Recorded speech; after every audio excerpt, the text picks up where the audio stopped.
Hello students, आज के video में हम डिस्कस करेंगे एजुकेशन मैनेजमेंट यानी कि शैक्षिक प्रबंधन।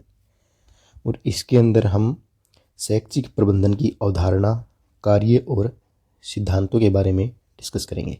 सबसे पहले देखते हैं कि प्रबंधन जो है यानी मैनेजमेंट जो है वो क्या होता है। देखिए, प्रबंधन जो है इसका सामान्य अर्थ क्या होता है? व्यवस्था करना। ठीक है, किसी भी क्षेत्र में कोई भी व्यवस्था करना, उसको क्या बोलेंगे? प्रबंधन। देखिए, किसी भी परिवार, संस्था, किसी भी राज्य, किसी भी देश के सफल संचालन के लिए जो प्रबंधन है वो अति आवश्यक होता है।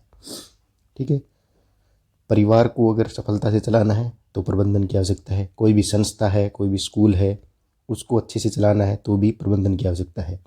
ठीक है, कोई भी राज्य है या देश है, उसको अच्छे से चलाना है तो भी प्रबंधन की आवश्यकता जो है होती है। ठीक है, जीवन के हर क्षेत्र में, ठीक है, जीवन के हर क्षेत्र में प्रबंधन जो है वो अति आवश्यक होता है। प्रबंधन क्या है? उन सभी संगठनों में अति आवश्यक है जहाँ लोग समूह के रूप में कार्य कर रहे होते हैं। ठीक है, जहाँ पर लोग समूह के रूप में कार्य करते हैं, लेकिन वह सभी समान उद्देश्य से सहकारी भाव से कार्य कर रहे होते हैं। ठीक है, समूह के रूप में मतलब अगर कोई भी संस्था है, ठीक है, अगर कोई भी संस्था है यहाँ की है, एक संस्था यहाँ की है, एक संस्था कहीं अगर दूसरे देश के अंदर है, ठीक है, तो दोनों अलग अलग जगह पर है लेकिन उनका उद्देश्य समान है। ठीक है, उद्देश्य समान कैसे है? मान लो कोई विद्यालय है, एक यहाँ पर है, एक विदेश में है, दोनों का एक समान उद्देश्य है। ठीक है, समान उद्देश्य क्या है कि उचित शिक्षा बच्चों को प्रदान करना। ठीक है, तो वो सभी समान उद्देश्य से और सहकारी भाव से कार्य कर रहे होते हैं। किसी भी कार्य को प्रभावी ढंग से या दक्षता से संपूर्ण करने की प्रक्रिया जो है वो क्या कहलाती है? प्रबंधन कहलाती है। प्रबंधन जो है इसको संगठन का मस्तिष्क भी कहा जाता है। ठीक है, तो ये पॉइंट आपको याद रखना है। प्रबंधन को क्या बोलते हैं? संगठन का मस्तिष्क। ठीक है, प्रबंधन यह जानने की कला है कि आप व्यक्तियों से वास्तव में क्या काम लेना चाहते हैं और फिर ये देखना कि वे उसको सबसे मितव्ययी तथा उत्तम ढंग से पूरा करते हैं या नहीं। ठीक है, मितव्ययी का मतलब है कि कम खर्चे में और सबसे उत्तम तरीके से वो इस कार्य को करते हैं या नहीं। ऐसा तो नहीं है कि उनको जो बजट दिया गया था उन्होंने उसका दुरुपयोग कर लिया। ठीक है, तो मितव्ययी का मतलब है कि कम खर्चे में और उत्तम ढंग से किस प्रकार से इस कार्य को पूरा करते हैं।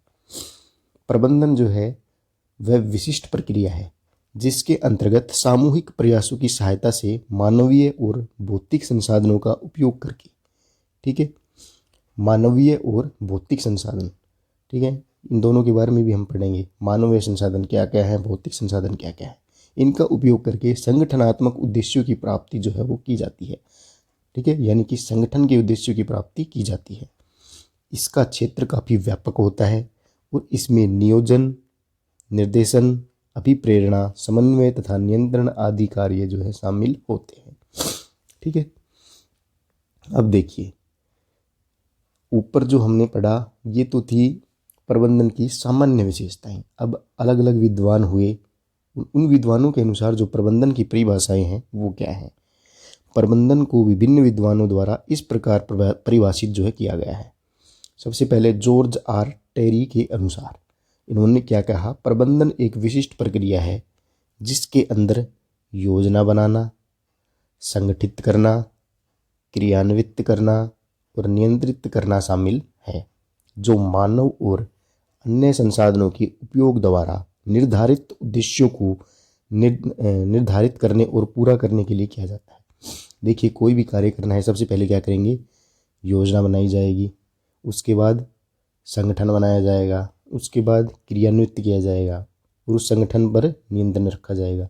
ठीक है, जो मानव और अन्य संसाधनों के उपयोग द्वारा, ठीक है, अगर कोई भी संस्था है उसके अंदर उसको चलाना है, ठीक है, कोई भी विद्यालय है उसको चलाना है तो किसकी आवश्यकता होगी? मानवीय संसाधन की।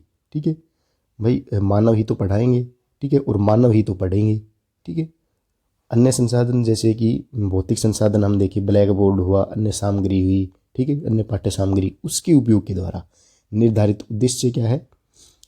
शिक्षा की प्राप्ति। ठीक है, निर्धारित उद्देश्य उसको पूरा करने के लिए ये किया जाता है। ठीक है, क्या किया जाता है, प्रबंधन किया जाता है।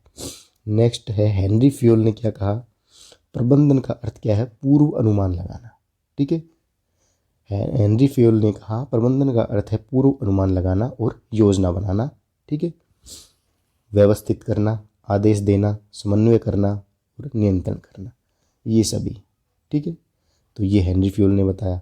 नेक्स्ट मैकफोरलैंड ने क्या कहा, प्रबंधन एक ऐसी प्रक्रिया है जिसके द्वारा प्रबंधक व्यवस्थित, समन्वित एवं सहकारी मानवीय प्रयासों के माध्यम से उद्देश्यपूर्ण संगठनों का निर्माण, निर्देशन, अनुरक्षण एवं संचालन जो है वो करते हैं। नेक्स्ट है पीटर ड्रकर। पीटर ड्रकर ने क्या कहा, प्रबंधन क्या है, एक बहुउद्देश्य अंग है जो व्यवसाय का प्रबंधन करता है और प्रबंधकों का प्रबंधन करता है और श्रमिकों और कार्य का प्रबंधन करता है। तो ऐसे अलग अलग विद्वान हुए, उन्होंने बहुत सारी डेफिनेशंस जो है यहाँ पे बताई है। हैरोल्ड कुंटज के अनुसार प्रबंधन औपचारिक रूप से संगठित समूहों में लोगों के माध्यम से और उनके साथ जो है काम करने की कला है। ठीक है, सर चार्ल्ड रेनोल्ड के शब्दों में प्रबंधन किसी समुदाय की एक एजेंसी द्वारा कार्य करवाने की प्रक्रिया है। मैरी पार्कर ने क्या पार्कर फोलेट के अनुसार प्रबंधन लोगों के माध्यम से कार्य करवाने की कला है। ठीक है, रोस मूरे ने क्या कहा, प्रबंधन का अर्थ क्या है, निर्णय लेना। तो ये सभी छोटी छोटी जो डेफिनेशंस है ये आपको ज़रूर याद रखनी है। ठीक है, क्योंकि छोटी डेफिनेशंस जो है वो ऑप्शन के अंदर इजीली फिट हो जाती है। ठीक है, FW टेलर के अनुसार प्रबंधन ये जानने की कला है कि आप व्यक्तियों से क्या करवाना चाहते हैं, तत्पश्चात यह देखना कि वे इसे सर्वोत्तम और मितव्ययितापूर्ण, ये पहले ही आ चुका ना, सर्वोत्तम का मतलब सबसे अच्छे तरीके से और मितव्ययिता का मतलब सस्ते तरीके से। ठीक है, सस्ता और अच्छा तरीके से करते हैं। ये परिभाषा निम्न बातें बताती है। क्या बताती है, प्रबंधन एक कला है, प्रबंधन किए जाने वाले कार्यों का पूर्ण निर्धारण है तथा प्रबंधन कार्य निष्पादन की सर्वोत्तम एवं मितव्ययी विधि की खोज करता है। नेक्स्ट है जेम्स एल लुंडी के अनुसार प्रबंधन मुख्य रूप से एक विशिष्ट उद्देश्य के लिए दूसरों के प्रयासों की योजना बनाना, समन्वय करना, प्रेरित करना और नियंत्रित करना है। ठीक है, विलियम एफ ग्लुइक के अनुसार प्रबंधन से आशय किसी संस्था के मानवीय और भौतिक संसाधनों के प्रभावपूर्ण प्रयोग से है। ठीक है, विलियम एफ ग्लुइक के शब्दों में उपक्रम के उद्देश्यों की प्राप्ति के लिए मानवीय एवं भौतिक साधनों का प्रभावी प्रयोग ही क्या कहलाता है, प्रबंधन कहलाता है। ठीक है, नेक्स्ट है जॉन एफ मी के अनुसार, देखिए यहाँ पे मेरे पास बहुत सारी डेफिनेशंस हैं। ठीक है, बहुत सारे विद्वानों की डेफिनेशंस हैं, ऐसी इतनी डेफिनेशन आपको किसी बुक के अंदर नहीं मिलेंगी। जॉन एफ मी के अनुसार प्रबंधन से अभिप्राय न्यूनतम प्रयास द्वारा अधिकतम परिणाम प्राप्त करने की कला है, जिसमें नियोक्ता तथा कर्मचारी दोनों के लिए अधिकतम समृद्धि एवं खुशहाली प्राप्त की जा सके तथा जनता को सर्वश्रेष्ठ सेवा जो है प्रदान की जा सके। ठीक है, तो ये आपकी जो है मेन डेफिनेशंस थी। रॉबर्ट अल्बानेस, कुंटज और वेरेज, स्टैनले वेंस, ये भी डेफिनेशंस आप पढ़ सकते हैं। ठीक है, रोस मूरे हम ऊपर भी पढ़ चुके। प्रबंधन से आशय क्या है, निर्णय लेना। ठीक है, तो ये कुछ आपकी मेन डेफिनेशंस थी। किम्बाल और किम्बाल के अनुसार विस्तृत रूप से प्रबंधन उस कला को कहेंगे जिसके द्वारा किसी उपक्रम में मनुष्यों और माल को नियंत्रित करने के लिए जो आर्थिक सिद्धांत लागू होते हैं उन्हें प्रयोग में लाया जाता है। ठीक है, ये आपको मेन डेफिनेशंस याद रखनी है। लेकिन हमें पढ़ना क्या है, शैक्षिक प्रबंधन पढ़ना है। शैक्षिक प्रबंधन की अवधारणा, यानी शैक्षिक प्रबंधन क्या है। देखिए, प्रबंधन क्या है, व्यवस्था करना। किसी भी क्षेत्र में कोई भी व्यवस्था करना, उसको क्या बोलेंगे, प्रबंधन करना। ठीक है, लेकिन शैक्षिक प्रबंधन क्या बोलेंगे। शैक्षिक प्रबंधन का शाब्दिक अर्थ क्या है, शैक्षिक जो है, शैक्षिक का मतलब है शिक्षा का क्षेत्र। ठीक है, प्रबंधन क्या है, व्यवस्था करना, यानी शिक्षा के क्षेत्र में कोई भी व्यवस्था करना, उसको क्या बोलेंगे, शैक्षिक प्रबंधन बोलेंगे। ठीक है, या शैक्षिक प्रबंधन शिक्षा के क्षेत्र में वांछित लक्ष्यों की प्राप्ति के लिए, ठीक है, वांछित लक्ष्यों की प्राप्ति के लिए की जाने वाली प्रक्रिया है। ठीक है, शिक्षा के क्षेत्र में वांछित लक्ष्य क्या है, शिक्षा प्राप्ति करना। ठीक है, यह एक ऐसी प्रक्रिया है जिसके द्वारा प्रबंधक अन्य लोगों के साथ सहयोग और समन्वय का वातावरण बनाते हुए शिक्षण संस्थान के अंदर निर्धारित उद्देश्यों की प्राप्ति हेतु शैक्षिक एवं सह शैक्षिक क्रियाओं व गतिविधियों, ठीक है, संगठन एवं इनका संचालन जो है करता है। ठीक है, अब देखिए विभिन्न विद्वान हुए, उन्होंने क्या बताया, शैक्षिक प्रबंधन की अलग अलग परिभाषाएं बताई है। ठीक है, सबसे पहले देखते हैं जेडी मुने के अनुसार सामान्य उद्देश्यों की प्राप्ति के लिए बनी एक प्रत्येक मानवीय संस्था को ही क्या बोलेंगे, शैक्षिक प्रबंधन कहा जाता है। नेक्स्ट है लूथर गुलिक। लूथर गुलिक ने क्या कहा, शैक्षिक प्रबंधन सत्ता का औपचारिक ढांचा है जिसके अंतर्गत निश्चित उद्देश्यों की प्राप्ति के लिए, ठीक है, विभागीय कार्यों का क्रमबद्ध रूप में क्या करना, विभाजन करना, परिभाषित करना, समन्वित करना, ये सभी शामिल होते हैं। तो ये डेफिनेशंस आपको याद रखनी है सभी। हेनरी फ्योल के अनुसार प्रबंधन का अर्थ क्या है, पूर्व अनुमान लगाना, योजना बनाना, व्यवस्थित करना, आदेश देना, समन्वय करना और नियंत्रण करना। ये हम ऊपर भी पढ़ चुके। ठीक है, जी.ई. मिलवर्ड के अनुसार शैक्षिक प्रबंधन वह प्रक्रिया व एजेंसी है जिसके माध्यम से नीतियों के क्रियान्वयन का आयोजन और पर्यवेक्षण किया जाता है। जे.वी. सीयर्स के अनुसार ऐसी प्रक्रिया जिसका संबंध संपूर्ण शैक्षिक कार्यक्रमों के सफल संचालन से हो उसके व्यवहारिक रूप को ही क्या बोलेंगे, शैक्षिक प्रबंधन।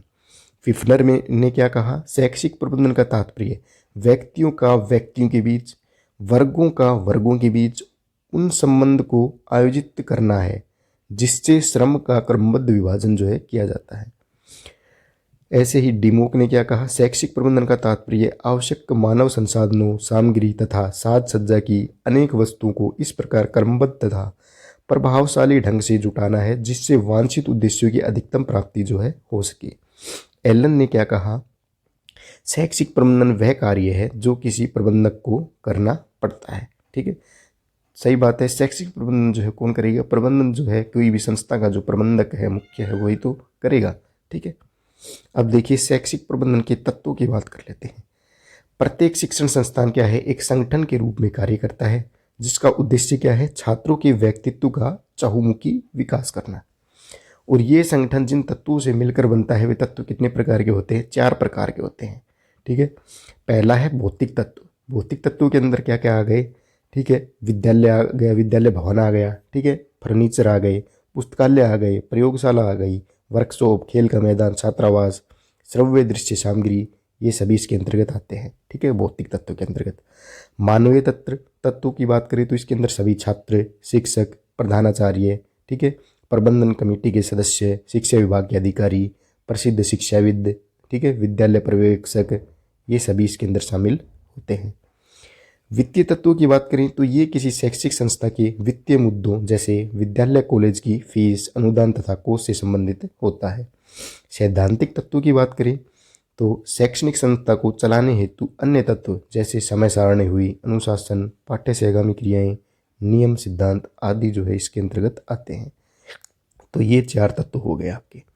तो शैक्षिक प्रबंधन किसको बोलेंगे, वह शक्ति जो इन 4 तत्वों के बीच तालमेल बैठाकर शैक्षिक उद्देश्यों की प्राप्ति की दिशा में उस संगठन को अग्रसर करता है, उसको क्या बोलेंगे, शैक्षिक प्रबंधन। तो शैक्षिक संगठन जो है उसको नीचे दिए गए चित्र की सहायता से समझा जा सकता है। देखिए जो शैक्षिक प्रबंधन है वो इन 4 तत्वों के बीच समन्वय स्थापित करना है। 4 तत्व कौन कौन से, भौतिक तत्वों का प्रबंधन, मानवीय तत्व इनका प्रबंधन, ठीक है, वित्त का प्रबंधन और सिद्धांतों का प्रबंधन। अब देखिए एक जो है जे हार्टले जो विद्वान हुए उनके अनुसार शैक्षिक प्रबंधन के उन्होंने 3 तत्व बताए। क्या क्या, इनपुट, ठीक है, प्रोसेस और आउटपुट। इनपुट यानी अदा यानी आगत। इनपुट क्या है, भवन, इसके अंदर उन्होंने शामिल किया भवन को, फर्नीचर को, खेल के मैदान को, छात्र, शिक्षक, प्रशासक, अधिगम सामग्री और तकनीकी सुविधाओं को। प्रोसेस के अंदर उन्होंने शामिल किया, प्रोसेस यानी प्रबंधन की प्रक्रिया, ठीक है, विकास, वित्तीय विभाजन, क्रय, संप्रेषण, कार्मिक कार्यालय का प्रबंधन, इन सबको इन्होंने प्रोसेस में शामिल किया। आउटपुट के अंदर यानी प्रदा या निर्गत के अंदर उन्होंने शामिल किया प्रशासकीय उपलब्धियों को, तर्कपूर्ण चिंतन को और प्रबंधन किए नियंत्रण को। ठीक है, नेक्स्ट वैज्ञानिक विद्वान आपके हुए सर हेनरी फ्योल। उनके अनुसार प्रबंधकीय गतिविधियों और प्रबंधन के उन्होंने 5 आवश्यक घटक या तत्व बताए। और उन्होंने इन तत्वों को POCCC के माध्यम से जो है समझाया है। POCCC का क्या मतलब है? प्लानिंग यानी योजना बनाना, ऑर्गेनाइजेशन यानी संगठन बनाना, कमांड यानी निर्देश देना, कंट्रोल यानी नियंत्रण करना, और कोऑर्डिनेशन यानी समन्वय स्थापित करना। तो ये सभी उन्होंने तत्व बताए हैं और इन्हें प्रबंधन के बुनियादी सिद्धांत भी कहा जाता है। ठीक है, अब देखिए शैक्षिक प्रबंधन की विशेषताएं। विशेषता क्या क्या है शैक्षिक प्रबंधन की? पहला है कला एवं विज्ञान, यानी शैक्षिक प्रबंधन जो है कला भी है और विज्ञान भी है, दोनों है। ठीक है, ये किसने कहा? रॉबर्ट एन हिलकर्ट ने। ठीक है, तो शैक्षिक प्रबंधन की विशेषताओं की बात करें तो ये कला और विज्ञान दोनों है। ठीक है, ये एक सेकंड है आपका, ये अदृश्य है यानी कि अमूर्त कौशल है। ठीक है, शैक्षिक प्रबंधन जो है वो अमूर्त होता है, ये काफ़ी जो है आपको एग्जाम के अंदर देखने को मिलता है। ठीक है, तो नेक्स्ट विशेषता क्या है? इसमें सामूहिकता होती है, समूह के रूप में लोग इसके अंदर कार्य करते हैं। ठीक है, यानी कि शैक्षिक प्रबंधन एक सामूहिक प्रयास है। नेक्स्ट विशेषता है सभी स्तरों पर जो है प्रबंधन होता है। शैक्षिक प्रबंधन नेतृत्वकारी कार्य, सामाजिक प्रक्रिया, संगठन के सभी स्तरों पर जो है आवश्यक होते हैं। नेक्स्ट विशेषता क्या है? शैक्षिक प्रबंधन क्या है? समन्वयकारी संसाधन है। यह एक विशुद्ध मानवीय प्रक्रिया है। यह पूर्व निर्धारित उद्देश्यों के लिए किया जाता है। उपलब्ध साधनों का इसके अंदर प्रयोग किया जाता है। ठीक है, इसके अंदर वैज्ञानिक दृष्टिकोण होता है और सहयोग की भावना होती है। ठीक है, प्रबंधन के अंदर क्या है जो है सहयोग की भावना होनी चाहिए, होनी अत्यधिक आवश्यक है। नेक्स्ट है यह एक प्रक्रिया है, कैसी? ये एक डायनेमिक प्रोसेस है। ठीक है, डायनेमिक यानी गत्यात्मक प्रक्रिया है। ठीक है, कंटिन्यूस प्रोसेस, लगातार चलने वाली प्रक्रिया है। ऑर्गेनाइज्ड प्रोसेस, ये एक संगठित प्रक्रिया है। ठीक है, सोशल प्रोसेस, सामाजिक प्रक्रिया भी है। यूनिवर्सल प्रोसेस, सार्वभौमिक प्रक्रिया है। ठीक है, संयोगिक प्रकृति यानी कंटिंजेंट नेचर का होता है। अदृश्य अमूर्त कौशल, ये हम डिस्कस कर चुके हैं, यानी इंटेंजिबल स्किल होती है। उद्देश्यों की विद्यमानता, एग्जिस्टेंस ऑफ ऑब्जेक्टिव्स, ये इसके अंदर होनी चाहिए। संसाधनों के बीच समन्वय होना चाहिए। ठीक है, रिलेशनशिप अमोंग रिसोर्स। अंतर्विषयक उपागम, ये क्या है? एक अंतर्विषयक उपागम है। ठीक है, इसके अंदर अधिकार सत्ता यानी कि अथॉरिटी जो है उसकी अधिक आवश्यकता होती है। ठीक है, तो ये सभी थे। नेक्स्ट के अंदर हम डिस्कस करेंगे शैक्षिक प्रबंधन के मुख्य कार्य। ठीक है, आज की वीडियो में इतना ही। नेक्स्ट वीडियो में हम डिस्कस करेंगे शैक्षिक प्रबंधन के मुख्य कार्य क्या क्या है। ठीक है, धन्यवाद।